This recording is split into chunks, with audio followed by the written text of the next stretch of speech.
You are now watching Showbiz Now, your daily showbiz update. Tila marami nga ang medyo nakisimpatya at nahabag sa lagay po ni Vice Governor Mark Leviste ng Batangas matapos nga na magkaroon ng pahayag itong si Kris Aquino sa naging interview sa kanya ni OG Diaz. Isa nga si Mark Leviste sa nag-alaga at nagbigay ng kanyang concern kay Kris Aquino sa US at nagkaroon pa nga ito ng issue dahil sa kanyang nasasakupan. Nagpabalik-balik kasi si Vice Governor Mark Leviste mula Batangas hanggang US para lamang ipakita ang kanyang pagmamahal kay Kris Aquino.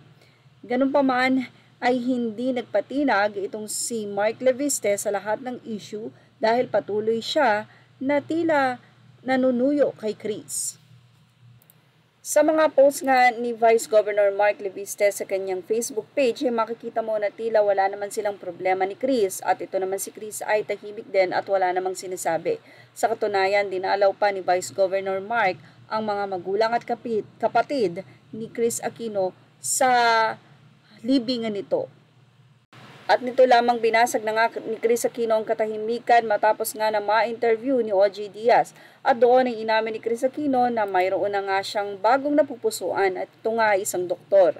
Nilinaw din ni Kris Aquino nang tanungin siya ni OG Diaz kung nagbabalak ba na suyuin siya o sinusuyo siyang muli nitong si Mark Leviste. Nilinaw ni Kris Aquino na kung sakali man na kumakatok sa pintuan ay sarado na nga daw ang nasabing pintuan ni Kris Aquino. At doon na nga inamin ni Kris na mayroon na nga pong doktor na naghihintay dito sa Pilipinas. Kaya naman dahil excited na rin siya na muling makabalik rito. Ayon pa nga kay OG Diaz kung pwede daw na pareho sila na mag-update sa YouTube channel nito. Biro pa ni Kris. Dahil hindi na nga raw din kakayanin pa ni Kris na magkaroon pa siya ng mga proyekto. Yan ang naging sagot niya kay OG Diaz.